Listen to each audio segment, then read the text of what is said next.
오늘 하나님께서 우리에게 주시는 말씀은 요한복음 12장 1절부터 8절까지 말씀입니다. 요한복음 12장 1절부터 8절까지 말씀 제가 읽겠습니다. 6월절 엿새 전에 예수께서 베다니에 가셨다. 그곳은 예수께서 죽은 사람 가운데에 살리신 나사로가 사는 곳이다. 거기서 예수를 위하여 잔치를 베풀었는데 마르다는 시중을 들고 있었고 나사로는 식탁에서 예수와 함께 음식을 먹고 있는 사람 가운데 끼어 있었다. 그때에 마리아가 매우 값진 순나드 향유 한 근을 가져다가 예수의 발에 붓고 자기 머리털로 그 발을 닦았다. 온 집안에 향유 냄새가 가득 찼다. 예수의 제자 가운데 하나이며 장차 예수를 넘겨줄 가룟 유다가 말하였다. 이 향유를 300데나리온에 팔아서 가난한 사람들에게 주지 않고 왜 이렇게 낭비하는가? 그가 이렇게 말한 것은 가난한 사람을 생각해서가 아니다. 그는 도둑이어서 돈자루를 맡아가지고 있으면서 거기에 든 것을 훔쳐내곤 하였기 때문이다. 예수께서 말씀하셨다. 그대로 두어라. 그는 나의 장사날에 쓰려고 간직한 것을 쓴 것이다. 가난한 사람들은 언제나 너희와 함께 있지만 나는 언제나 너희와 함께 있는 것이 아니다. 이는 하나님의 말씀입니다. 하나님 감사합니다. 네, 오늘 사순절 다섯째 주일 요한복음 12장 1절부터 8절까지 말씀 가지고 아낌없는 사람의 향기란 제목으로 함께 말씀의 은혜 나누도록 하겠습니다. 자, 먼저 인사하고 시작하겠습니다. 가까이 계신 분들 또 채팅으로 하실 수 있는 분들 함께 인사하겠습니다. 우리에게는 고향이 있습니다. 우리에게는 고향이 있습니다. 세상에서 헤매다 지쳤을 때, 실수와 과오로 넘어졌을 때에도 우리에게는 바라볼 곳, 또 돌아갈 곳이 있습니다. 세상 사람들은 모르는 우리에게만 허락된 중심, 또 목적지가 있습니다. 우리의 고향을 잊지 마시고 또 표대를 바라보시기를 바랍니다. 우리가 찬양하는 대로 이 길의 끝에서 주님을 만난다는 소망이 저와 여러분의 삶에 힘이 되기를 축원합니다. 코로나로 인해서 온라인으로 불가피하게 전환했습니다. 다른 가족 때문이 아니라 저희 가족 때문에 그렇게 됐는데 안타까운 마음이고요. 또 격리하면서 저희가 시골 살아서 옥상에 올라갈 수 있어요. 그래서 옥상에 올라가서 또 봄날도 누리고 격리하는 중에도 좋은 시간을 보냈습니다. 그래서 어려운 형편 중에 감사를 한 시간이고 또 여러분들이 사랑으로 돌봐주시고 또 마음 써주셔서 잘 지내고 있습니다. 온라인 예배지만 또 오늘 우리와 함께 하시는 주님 어떤 말씀으로 우리에게 가르쳐 주시고 또 우리를 이끌어 가시는지 기대하는 마음으로 오늘 우리 함께 드리는 예배가 우리 노아 교회와 우리 영혼에 감사와 또 감사의 감격이 있는 시간이 되기를 주님의 이름으로 축원합니다. 자, 주님의 순환과 묵상을 죽음을 묵상하는 사순절입니다. 주님이 선택하신 길에 그 길이 어떤 길인지 이해가 더 열리고 고난도 중요하지만 무엇보다도 부활절에 세례식을 준비했던 초대교회의 세례 후보자의 마음으로 그리스도의 정체성을 다시 생각하는 회개의 시간, 또 믿음으로 새롭게 움트는 시작의 계절이 되기를 다시 한번 축복합니다. 오늘 말씀은 요한복음 12장인데요. 이렇게 시작합니다. 유월절 엿새 전에 예수께서 베다니에 가셨다. 이렇게 시작을 합니다.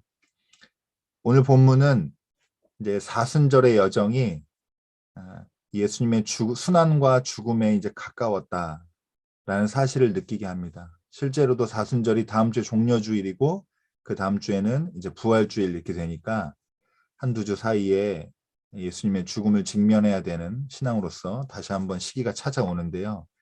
실제로도 예수님께서 예루살렘에 입성하셔서 이제 십자가의 길을 선택하시기 직전에 이곳에 들리게 됩니다.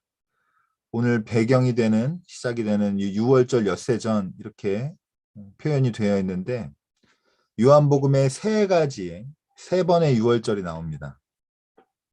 첫 번째는 예수님의 성전 정화 사건이 기록되어 있는 유월절이 요한복음 2장에 기록되어 있어요. 성전에서 장사하는 사람들과 동전 바꾸는 사람들을 쫓아낸 이야기죠. 그리고 두 번째 유월절은 요한복음 6장 4절부터 기록되어 있는데 예수님이 자기 말씀 가르침을 들으러 온 무리들 5천 명을 먹이신 사건입니다. 이걸 통해서 하나님께서 모세를 통해 광야에서 이스라엘 백성을 먹인 것을 떠올리게 하죠. 그리고 오늘 이 요한복음이 기록한 이 세 번째 유월절인데 6월절 당일은 아니고 6월절 엿새 전이죠. 6월절 엿새 전에 어떤 장소에서 시작이 되냐? 죽은 사람 가운데서 살아난 사람 나사로가 사는 베다니에서 어떤 일이 있냐면 예수님을 위한 잔치가 열립니다. 그리고 이 잔치 중심에는 예수님이 있는 식탁의 친교가 있고요. 여기 이제 말씀 계속 보시면 아시겠지만 꾸준한 섬김의 사람 마르다는 시중을 들었고 나사로는 예수와 함께 앉아서 이 식탁의 공동체의 일원으로서 있었고 이때 마리아가 아주 값진 순전한 나드 향유 한 근을 가져다가 예수의 발에 붓고 자기 머리털로 닦습니다. 그리고 이거를 오늘 화면에도 보이는데 이 장면을 요한이 어떻게 기록하냐면 온 집안에 향유 냄새가 가득 찼다고 기록하고 있습니다. 저한테는 이게 굉장히 상당히 문학적인 표현으로 들리고 또 보이고요. 근데 이제 우리가 처음에 시작할 때 기억할 게 뭐냐면 이 잔치가 벌어졌잖아요. 예수님을 위한 잔치가 벌어졌는데 여러분 말이 잔치지 예수님 입장에서 또 예수님의 그 뒤에 앞으로 겪게 될 일을 아는 입장에서는 감당할 수 없는 슬픔과 맞닿은 또 예정된 이별이 눈앞에 와 있는 그런 시간이라고 할 수 있습니다. 그런데 우리는 성경을 읽고 또 신앙생활하면서 앞으로 벌어질 일을 이렇게 알고 있지만 그때 당시의 현장에서는 어땠냐라고 하는데 결론적으로 말씀드리면 이런 분위기를 이런 실제로 돌아가는 이 과정과 또 예수님의 심정을 아는 사람이 한 명도 없었어요. 특히 이제 제자들 중에는 한 명도 없었고 딱 한 명만이 예수님의 마음과 이 시간이 잔치지만 어떤 시간인지를 아는 사람이 딱 한 명 있었는데 그게 마리아입니다. 여러분 저는 성경 볼 때마다 이런 부분 볼 때마다 예수님이 얼마나 외로우셨을까라는 생각을 예수님의 심정에 대해서 많이 상상해 보게 되는데 예수님 심정이 어땠을까요? 자신이 죽음을 선택할 수밖에 없는 이 시간이 코앞에 다가왔고 그 압박, 그 긴장감 이런 것들 가지고 있는데 제자들 3년 동안 동고동락한 제자들 중에는 예수님의 이런 심정이나 예수님이 가는 길, 선택한 길에 대한 이해를 가지고 있는 사람이 한 명도 없다는 이런 상황이 예수님을 외롭게 하지 않았을까 생각하게 되고요. 오직 이런 상황에서 단 한 사람 마리아만이 이 상황을 이해하고 공감했고 그걸 행동으로 표현을 했는데 그게 바로 예수님 발에 향유를 붓고 자기 머리털로 닦아내는 이런 행동으로 표현이 됐다라고 기억하시고 오늘 말씀을 함께 나누면 좋겠습니다. 그리고 계속해서 중요한 표현인데 온 집안에 향유 냄새가 가득 찼습니다. 십자가의 시간 직전에 예수님과 연결된 단 한 사람, 이 마리아라는 이 여인의 애도하는 마음, 이게 이 마음의 향기가 온 집안을 가득 채웠다라는 것을 우리가 기억을 해보면 좋을 것 같습니다. 자, 이렇게 아무도 예수님의 심정을 모를 때 오직 한 사람 여인만이 예수님의 마음을 알고 예수님과 연결이 됐는데, 그런데 여기에 또 가만히 있으면 중간이 나가는데 찬물을 껴안게 돼요. 어떤 일이 벌어지냐? 재정을 맡고 있는 제자 중에 가룟 사람 유다라는 사람이 있는데, 이 사람이 마리아의 행동을 비난합니다. 뭐라고 비난하냐? 이 향유를 300데나리온에 팔아서 가난한 사람들에게 주지 않고 왜 이렇게 낭비하느냐라고. 여러분, 이 낭비라는 표현을 썼다는 것 자체가 마리아에겐 굉장히 마리아 행동을 폄하한 거고 예수님의 심정을 모독한 거예요. 뭐 무지한다 정도가 아니라 아주 적극적으로 폭력적으로 나선 셈이 되는데, 문제는 가룟 유다가 이렇게 비난한 것이 순수하게 가난한 사람을 생각해서 한 말이 아니라는 데 있습니다. 그리고 이거를 요한복음은 정확히 밝히고 있습니다. 그래서 6절에 괄호로 쳐져 있는 부분인데 그가 이렇게 말한 것은 가난한 사람 생각해서가 아니다. 그는 도둑이어서 돈자루를 맡아가지고 있으면서 거기에 든 것을 훔쳐내곤 하였기 때문이다. 이렇게 기록되어 있습니다. 여러분, 요한의 표현을 통해서 가룟 유다의 말에 거짓됨이 폭로가 되는데요. 유다에게 관심은 뭐였냐? 돈이었어요.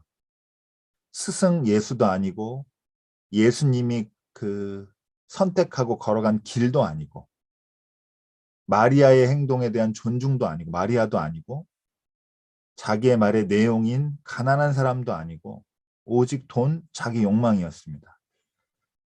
그는 겉으로는 가난한 자를 위하는 척 명분을 가지고 있지만 실제로는 위선자의 도둑이었습니다. 여러분, 그런데 유다만 이런 게 아니라 우리도 이런 태도를 가질 때가 있다는 걸 함께 생각해 보면 좋을 것 같습니다. 그리고 한편으로는 또 우리가 만나는 사람 중에 이런 태도를 가진 사람이 얼마든지 있다라는 사실을 우리가 기억해 보면 좋을 것 같습니다. 결정적으로 어떤 행동을 해야 될 때, 그리고 중요한 의사결정을 해야 될 때, 또 상대편과 어떤 주제를 가지고 논쟁해야 할 때, 이럴 때 사람들이 잘 내세우는 게 뭐냐면 명분이에요.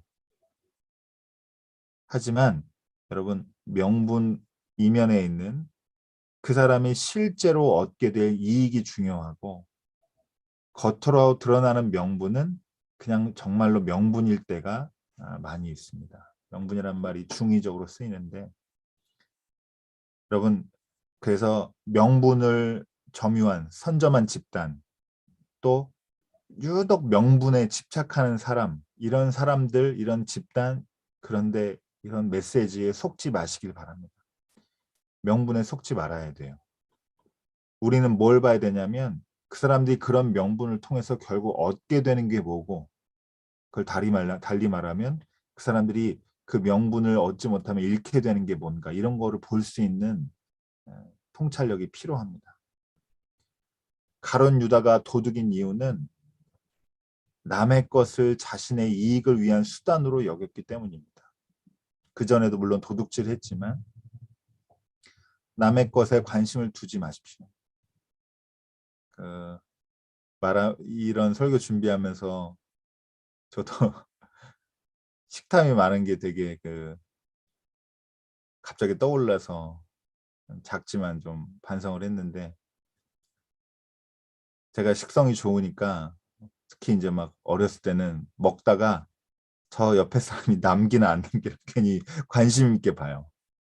그래서 다 못 먹어? 괜히 물어보고.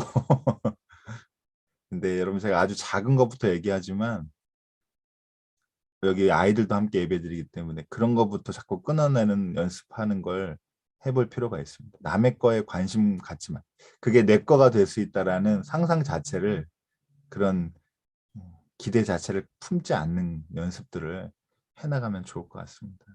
어쨌든 이 남에게 관심이 갖게 되면 눈이 어두워져요. 그래서 눈이 어두워지니까 정말 마음에 두어야 할 대상을 바라봐야 될 마음, 눈도 같이 어두워져 가지고 눈이 이제 제대로 사리분별 못하게 되는 그런 지경까지 이르게 되는데, 여러분 잘 알다시피 눈이 어두운 이 탐욕의 사람, 이 가룟 유다가 끝내 자신의 스승인 그리고 자기의 구원자인 이 예수님까지도 이익의 대상으로 보고 영원한 생명을 돈으로 바꾸고 마는 이런 돌이킬 수 없는 죄를 짓고 맙니다. 자신을 정직하게 들여다볼 수 없게 하는 것 중에 하나가 우리가 내세우는 명분이에요. 그래서 옳은 말 자주 하는 사람들은 자꾸 속지 마십시오. 했다 하면 바른 말을 하는 사람들. 그 명분 뒤에 그 사람이 얻게 되는 게 무엇이고 잃게 되는 게 무엇인지를 볼 수 있어야 되고요.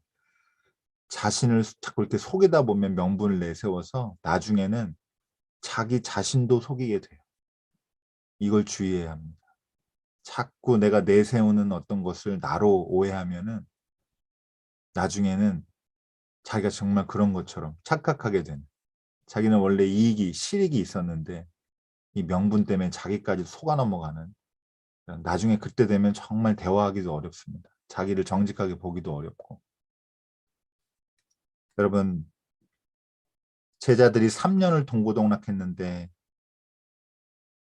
이 메시아에 대해서 가지고 있던 그 유대인들의 그 통념, 일반적인 생각을 결국에는 예수님이 여기 마지막으로 죽음의 길을 선택하는 직전에 이르기까지도 바꾸지를 못해요. 생활을 같이 했는데도. 예수님과 예수님의 메시지를 받아들이지 못하고 자기 중심성에서 자기가 믿고 있는 것을 더욱 완고하게 하는 이런 마음에서 결국에는 해방받지를 못합니다. 이런 부분에서 어떻게 보면 예수님도 그 답답하다를 넘어서 예수님도 예수님의 이 요때까지만 끊고 보면 방식도 실패한 거 아닌가 이런 생각도 해볼 수가 있어요. 자신들이 가진 완고한 토대와 이 신념을 예수님과 함께한 시간 동안 깨트리지를 못하고 아무도 예수님을 이해하지 못하는, 또 심지어 마음에서는 이렇게 가룟 유다처럼 예수님을 이용할 마음까지 품고 있는 이 상황인데, 이런 상황인데 이때 이 여인 마리아만은 예수님의 죽음을 미리 이해하고 받아들입니다. 그래서 예수님이 가룟 유다가 이렇게 마리아를 비난할 때 뭐라고 말씀하시냐면 그대로 두어라. 그는 나의 장산날에 쓰려고 간직한 걸 지금 쓰는 거다. 지금이 그 준비했던 그걸 써야 될 때다라고 얘기한 거예요. 여러분 어떻게 마리아는 예수와 예수님의 길을 이해할 수 있었을까요? 이렇게 함께 먹고 자고 하면서 온갖 일들을 겪었던 제자들마저도 이해하지 못하는 상황에서 어떻게 마리아는 이해할 수 있었을까요? 예수님의 죽음을 준비할 수 있었을까요? 여러분 다른 복음서에도 오늘 본문과 같은 내용을 다루고 있는데요. 근데 읽어보시면 아시겠지만 비슷한데 다 달라요.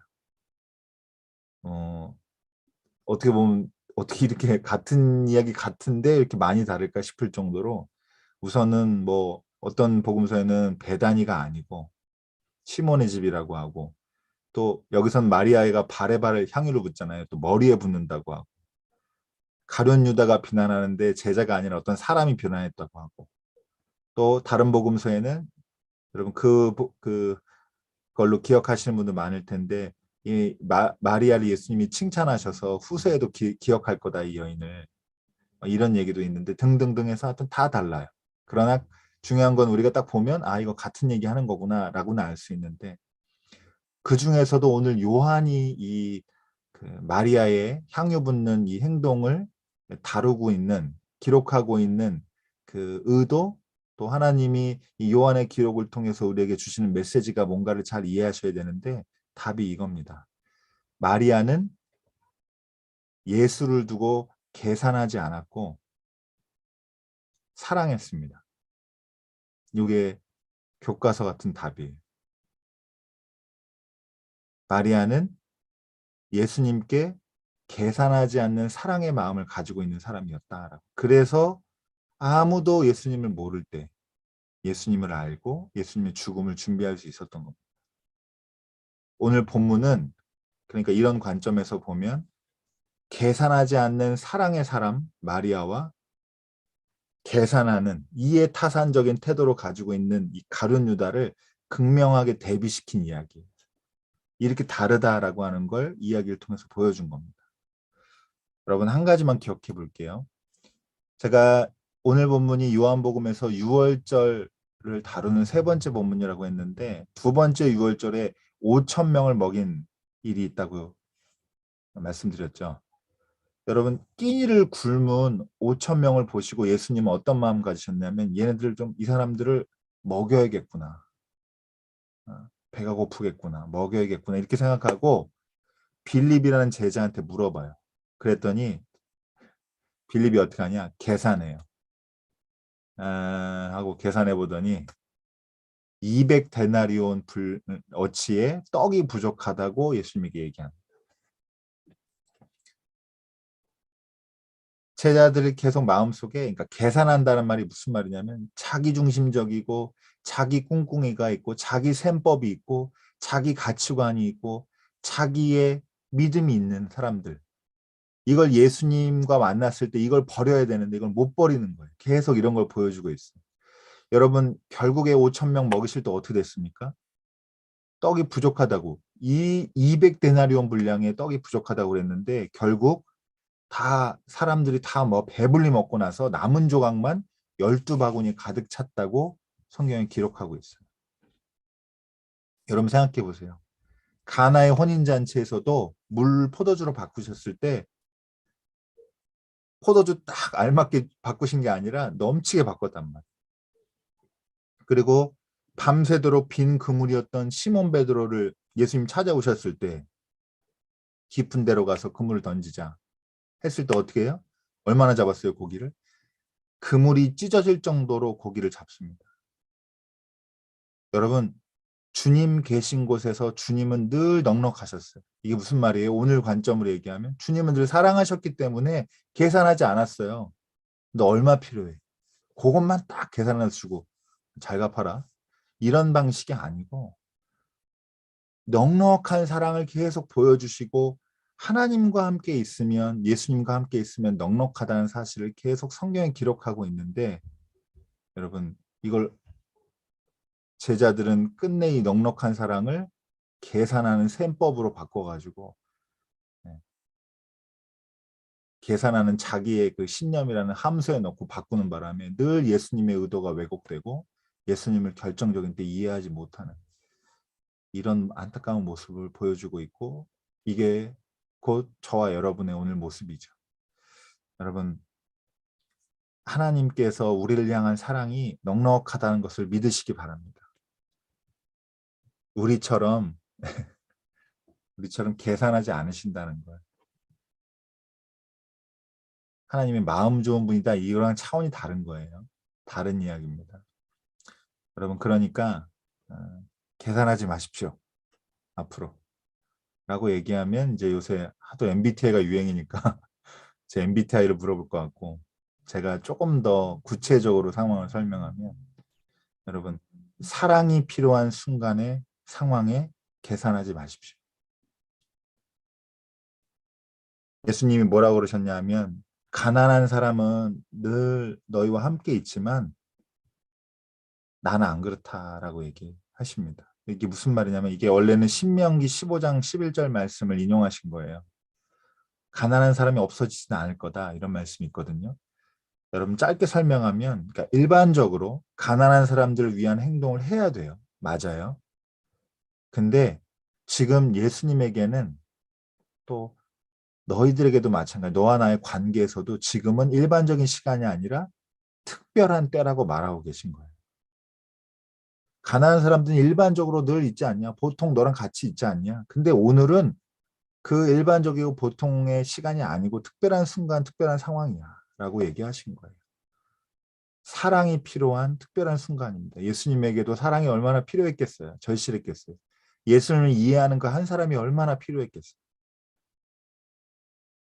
예수님이 이제 마음의 짐을, 내가 이제 선택할 길에 대한 그 중압감을 다 가지고 긴장감으로 다 그걸 짊어지고, 거기에다가 자기의 마음의 혼란만이 아니라 이 세상 죄를 다 짊어지고 이제 죽음을 향해 막 가야 되는 이런 특별한 시간인데, 예수님의 제자라면 이런 상황에 계신 예수님의 마음과 심정을 이해하고 계산을 멈추어야 합니다. 여러분, 말씀 마치겠습니다. 여러분, 계산할 때와 사랑할 때를 구분할 줄 아시기 바랍니다. 겉으로 드러난 명분에 속지 마세요. 또 무슨 행동을 명분을 가지고 하는 사람들에게 걸려들지 마십시오. 그리고 사랑할 때 아까워하지 않고 아낌없이 사랑하시는 여러분이 되시기를 바랍니다. 사랑이 필요한 특별한 순간에 사랑의 대상 앞에서 계산하느라고 우물쭈물하고 머리 굴리고 하지 마시고, 아낌없는 사람의 향기, 오늘 마리아가 온 집안의 향기를 가득 채웠던 것처럼 아낌없는 사람의 향기를 품으시고 여러분의 삶의 자리를 가득 채우는 이 향기가 가득한 복된 삶을 사시기를 축원합니다. 기도하겠습니다.